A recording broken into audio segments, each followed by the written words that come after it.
Okay, सो आज का topic जो स्टार्ट करना है हम लोग को, अदर सोर्स। तो देखिए यहाँ पे दे रखा है इनकम फ्रॉम अदर सोर्स। आज का यही टॉपिक है। और जैसा कि हम लोग इससे पहले टोटल अगर हम बात करें इनकम के कितने हेड्स होते हैं, टोटल 5 हेड्स होते हैं। सबसे पहला इनकम फ्रॉम सैलरी, फिर होता है income from house property, income from PGBP that means business and profession. Next होता है कैपिटल गेन जो हम लोग ने अभी जस्ट लास्ट पढ़ा। आज हम लोग को पढ़ना है income from other source, that is the last topic या फिर कह लो लास्ट हेड है हमारे इनकम का।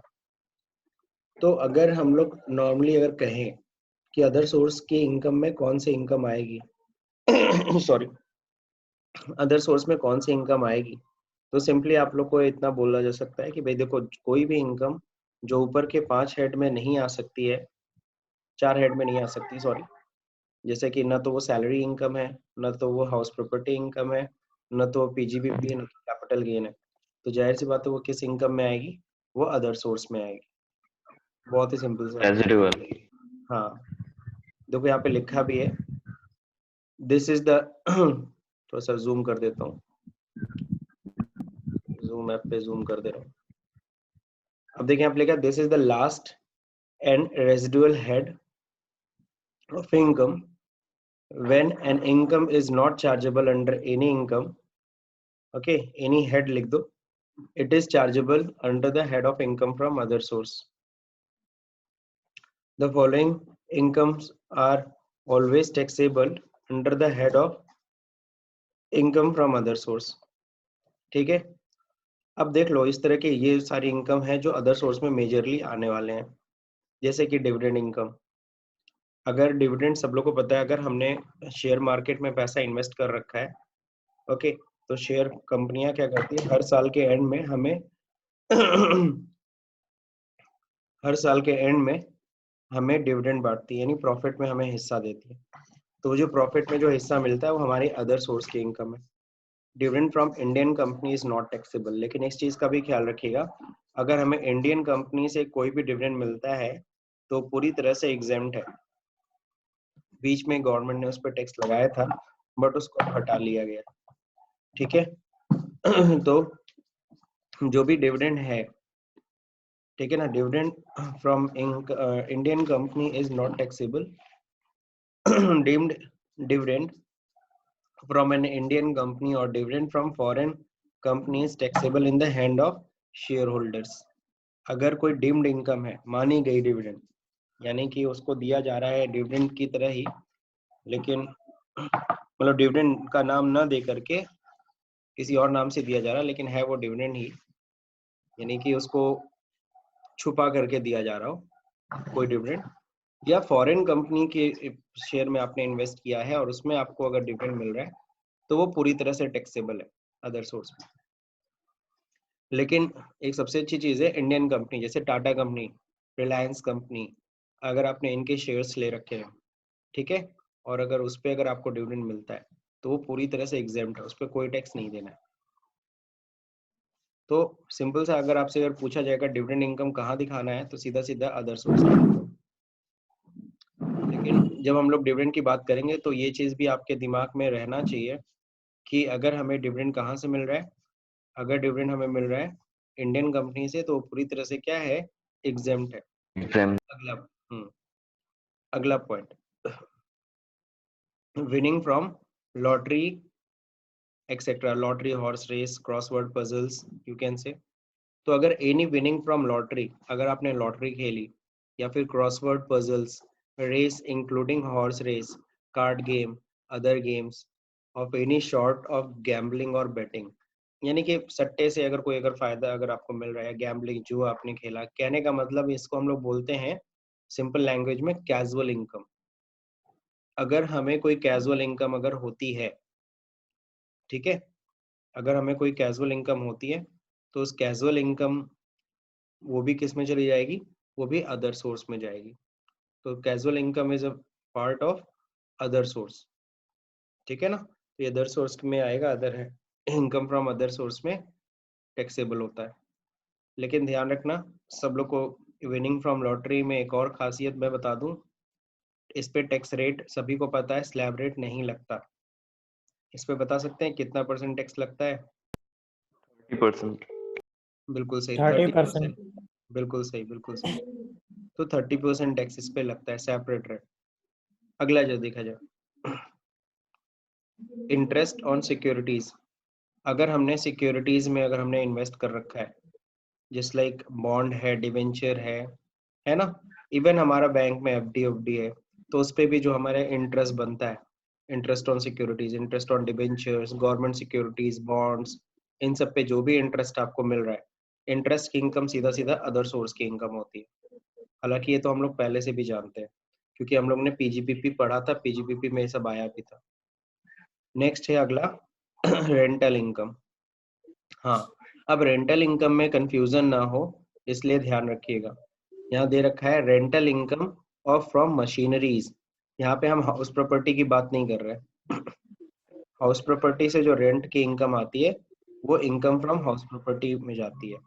लेकिन अगर रेंटल इनकम फ्रॉम मशीनरीज आ रहा है, कोई मशीन भाड़े पे दिए तो उससे कुछ इनकम आ रही है, plant furniture let out on hire, है ना, if the same is not taxable under the business income. लेकिन हाँ, वो किस में इनकम में नहीं दिखा रहे हो आप लोग, बिजनेस इनकम में नहीं शो कर रहे हो, तो ऐसे में किस में जाएगा वो, अदर सोर्स में। इस पे थोड़ा सा कंफ्यूजन हो सकता है, तो मैं खुद ही क्लियर कर दे रहा हूँ।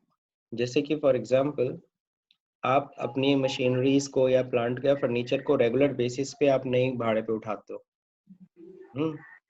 कभी ओकेजनली आपने भाड़े पे उठा दिया, या जैसे आपकी कार है, आप नॉर्मली कार अपने यूज के लिए चलाते हो, लेकिन कभी कभार सट्टे पे भी उठा देते हो, लेकिन इट इज नॉट, लेकिन वो आपने कार स्पेशली भाड़े पे उठाने के लिए नहीं खरीदी हुई है।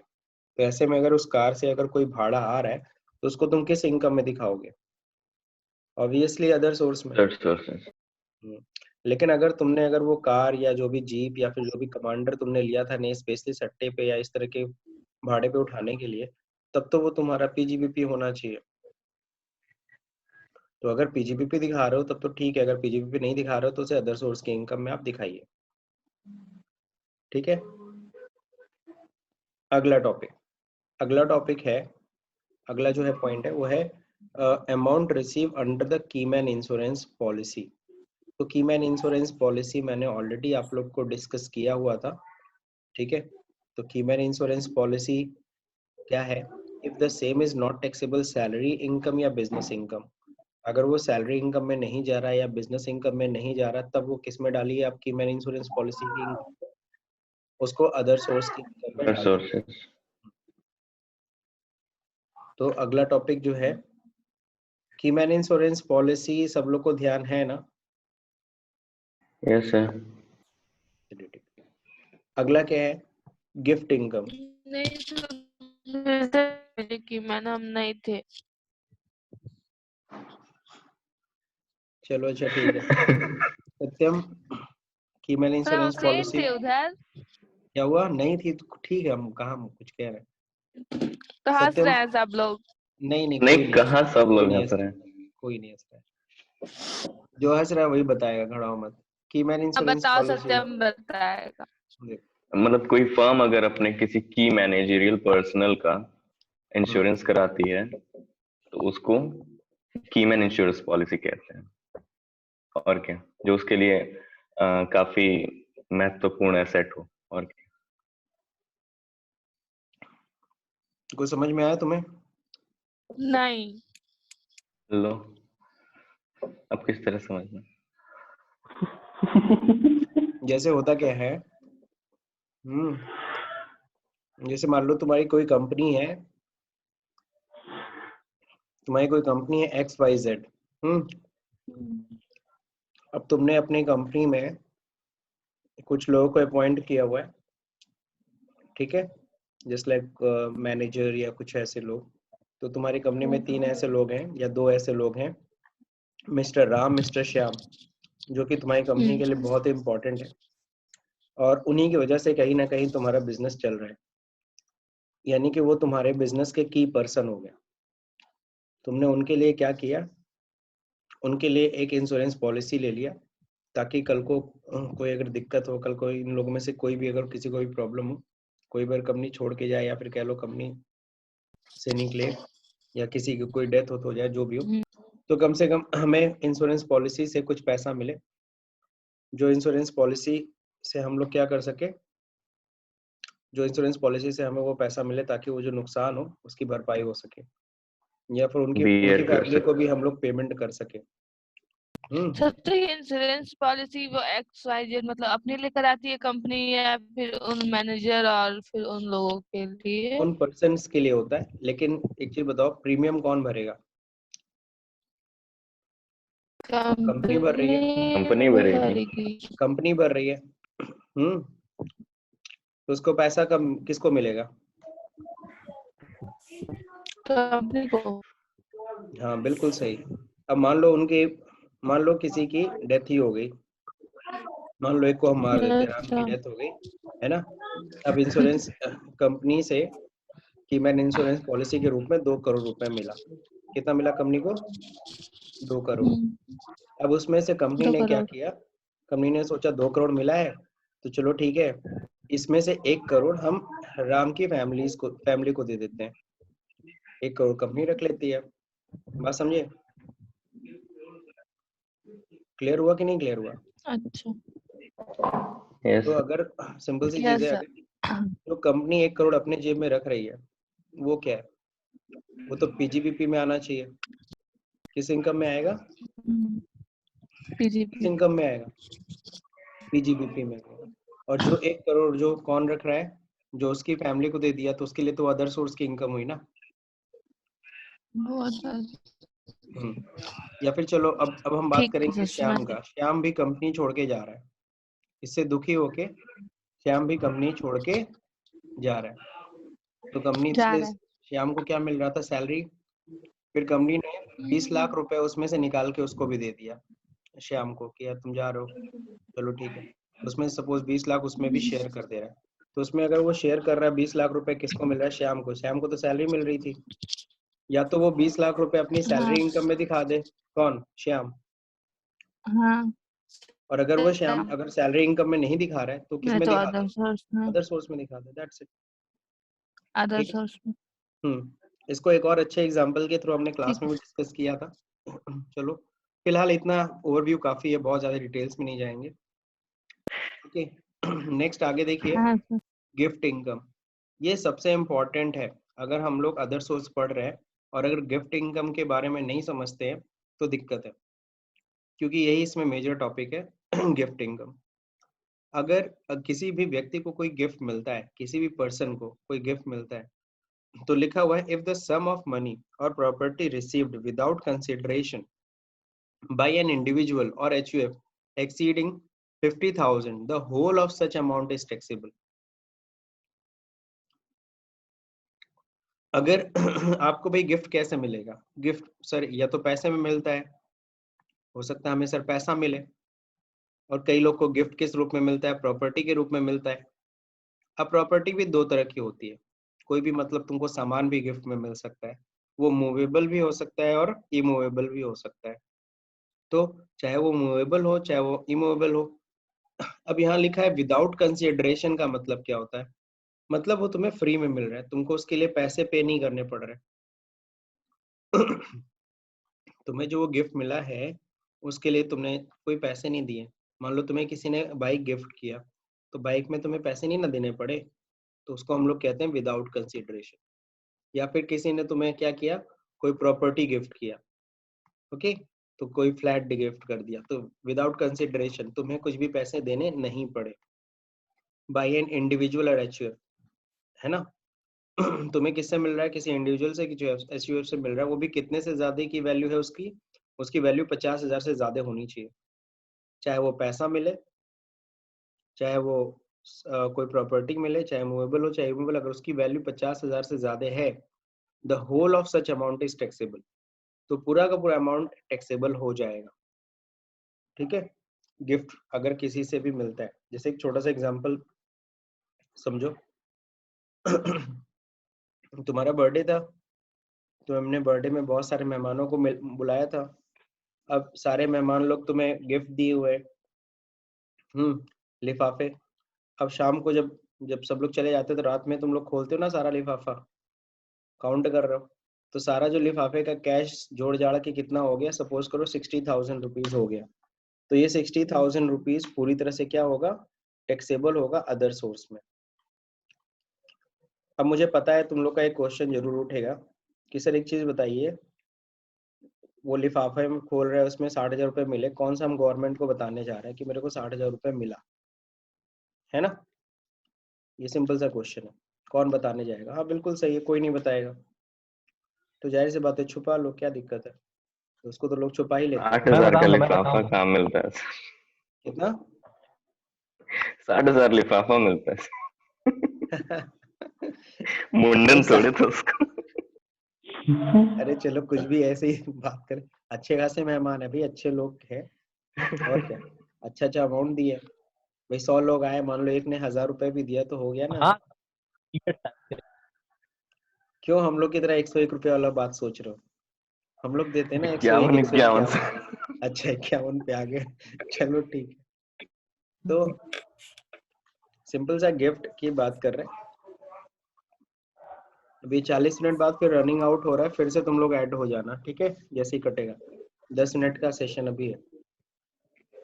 अब जो देखो सर गिफ्ट की केस, एम्प्लॉयर हाँ बोलो बोलो।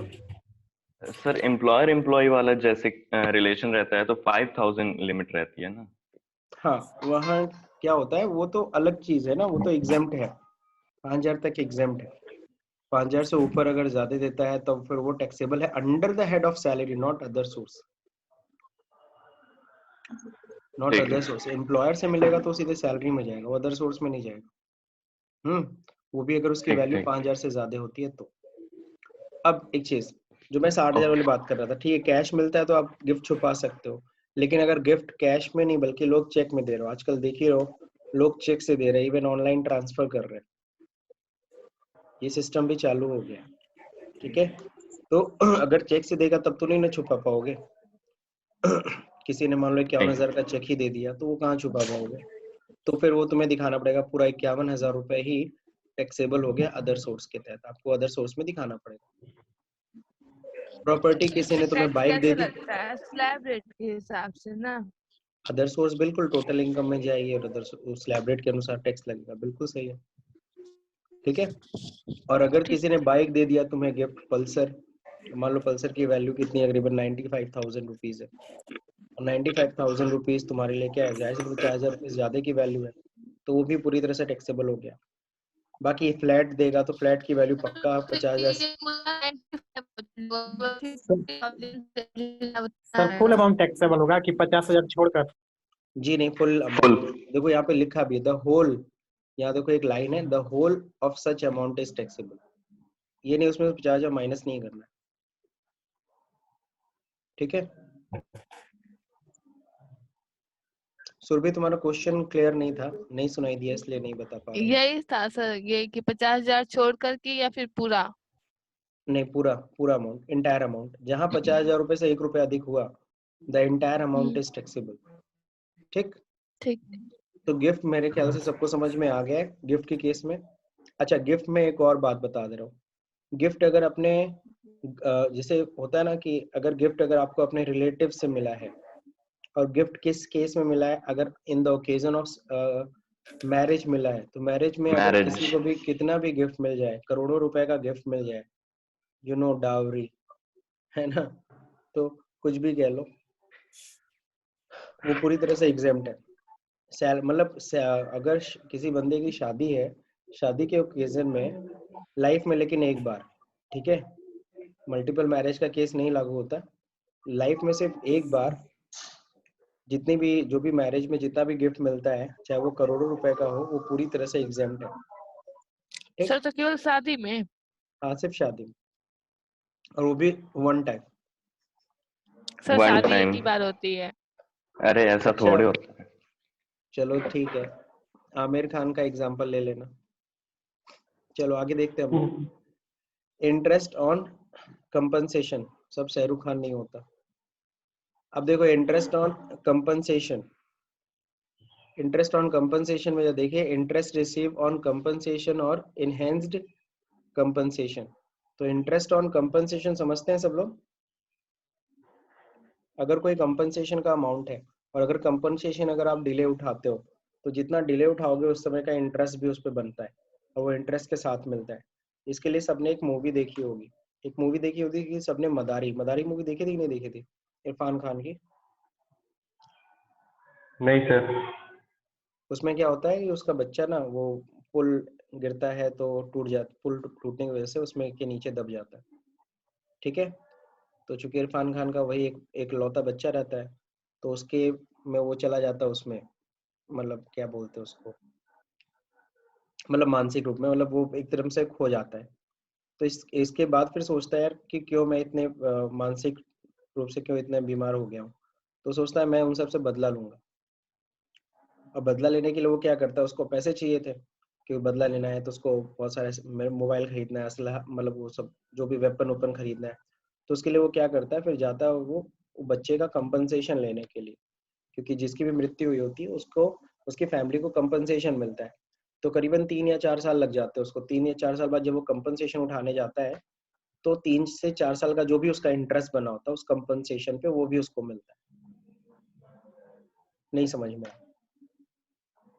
तो हाँ ये सर। किसको मिलता है, मतलब समझ में नहीं आ रहा। अरे जैसे ये होता नहीं नॉर्मली है, कोई भी जाके ले सकता है? अरे दादा उसकी फैमिली को, अब मतलब ट्रेन में मान लो ट्रेन चली कहीं एक्सीडेंट हो गया तो उसके मरने वालों को मिलता है ना, मरने वालों की फैमिली को इतना दिया जाएगा, घायलों को इतना दिया जाएगा।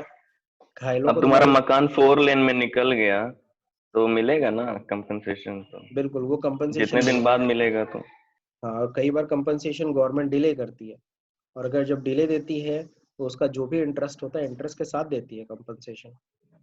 तो वो जो इंटरेस्ट का अमाउंट होता है वो किस में आएगा, वो अदर सोर्स के इनकम में आएगा। ठीक है, अगला पॉइंट, आगे बढ़ते हैं। अगला क्या है, amount received by an assessee from his employees as contribution to staff welfare scheme. सब लोगों को पता है स्टाफ वेलफेयर स्कीम? सब लोगों को पता है कि नहीं पता है स्टाफ वेलफेयर स्कीम? कोई बताएगा? नहीं सर। सर वही PF ESI ना। हाँ, जैसे कि एक कंपनी, हाँ वो भी है, PFESI तो है ही है, प्लस स्टाफ वेलफेयर स्कीम भी एक अलग से बना देते हैं कि कभी कल को कोई एम्प्लॉयज को गिफ्ट देना हुआ, या फिर जैसे होता है ना रिटायरमेंट होता है तो रिटायरमेंट पे कुछ गिफ्ट दे दिया। तो इस तरीके से भी मतलब कि कंपनियां करती हैं। तो उसके लिए वो क्या करती हैं, एक फंड बनाती हैं स्टाफ वेलफेयर स्कीम, जिसमें स्टाफ को ही कल को बेनिफिट्स दिया जाएगा, स्टाफ को उसका फायदा दिया जाता है। ठीक है, तो अगर उसमें अगर कोई ठीक भी है। अगर डोने अगर कुछ भी अगर उस स्टाफ वेलफेयर स्कीम के तहत अगर किसी को मिला, ठीक है, नहीं समझ में आया, अगर उस स्टाफ वेलफेयर स्कीम के तहत अगर कुछ भी अगर एम्प्लॉयज को अगर मिला तो वो किस में आएगा? अच्छा नहीं, taxable in the hand of the employer, अच्छा उल्टा बोल रहा हूं। ठीक है, अमाउंट न्यू रिसीव्ड, वाली बुक में पूरा दिया है एलाबोरेट करके। अच्छा एलेबरेट करके एक बार मैं फिर से बता दे रहा हूँ, सॉरी। एग्जैक्टली है क्या, कई बार होता है एम्प्लॉय से कंट्रीब्यूशन लिया जाता है। एम्प्लॉय जैसे एम्प्लॉय होता है, जैसे आप कंपनी में एम्प्लॉय तो आपसे कहा जा रहा है अपनी सैलरी का 2% कंट्रीब्यूट करो, कल को तुम्हारे ऊपर ही खर्च किया जाएगा एम्प्लॉयज के ऊपर। ठीक है, तो हर एक एम्प्लॉय क्या करता है, अपनी सैलरी का एक सर्टेन परसेंट या कुछ अमाउंट, 500 रुपए या 200 रुपए, वो कंट्रीब्यूट करता है किसमें, स्टाफ वेलफेयर फंड में। अब स्टाफ वेलफेयर फंड रहता किसके पास है, एम्प्लॉयर के ही हैंड में रहेगा। तो वो भी दिखा दिया है कि अगर एम्प्लॉयर भी अगर ले रहा है तो वो भी क्या है, अदर सोर्स के इनकम में दिखाना होगा, टैक्सेबल। बाकी पढ़ो, सत्यम क्या इलेबरेट किया। Any sum received from the employees as contribution to any provident fund, superannuation fund, fund set up under the provisions of ESI of hmm other fund for the welfare of the employees, if the ठीक है। same is not taxed as business income. अगर उसको अगर business income में वो नहीं show कर रहा है तो किस में दिखाएगा वो, अदर सोर्स में दिखाएगा। ठीक है। हालांकि पीएफ का पैसा तो उसकी इनकम नहीं होती, क्योंकि वो पीएफ का पैसा वो तो जमा करा देता है किसमें, पीएफ फंड में। लेकिन कुछ ऐसे फंड्स वो बनाता है स्टाफ के लिए। सुना होगा दीपावली आती है तो सबको एक एक चांदी का सिक्का दे दिया या सोने का सिक्का दे दिया, इस तरह का भी। और भी मतलब कुछ इस तरह के काम होते हैं, जैसे स्टाफ का कुछ एंटरटेनमेंट कराना है तो उस कंट्रीब्यूशन करवाते हैं सबसे। अब बड़ी कंपनियों में होता है, छोटी कंपनियों में नहीं होता, छोटे ऑर्गेनाइजेशंस में नहीं होता ये। ओके, नेक्स्ट देखिए आगे है क्या, advance money received in the. अच्छा हाँ, एक और चीज। अब जैसे कई लोग के दिमाग में क्वेश्चन घूम रहा होगा कि सर एक चीज बताइए, एम्प्लॉय ने जब कंट्रीब्यूट किया तब तो वो इनकम में दिखा दिया, बाद में वो खर्चा भी तो कर रहा है एम्प्लॉयज के ऊपर, तो वो एक्सपेंस में दिखाएगा अपने, एक्सपेंसेस में तो दिखाएगा ही दिखाएगा। ओके, डिस्कनेक्ट होने वाला है अभी, सब लोग फिर से कनेक्ट कर लीजिएगा उसी लिंक पे क्लिक करके, क्योंकि 1 मिनट रह गया सिर्फ। Okay sir. अगला है advance money received in the course of negotiation for transfer of capital assets. If the amount is forfeited and the negotiation do not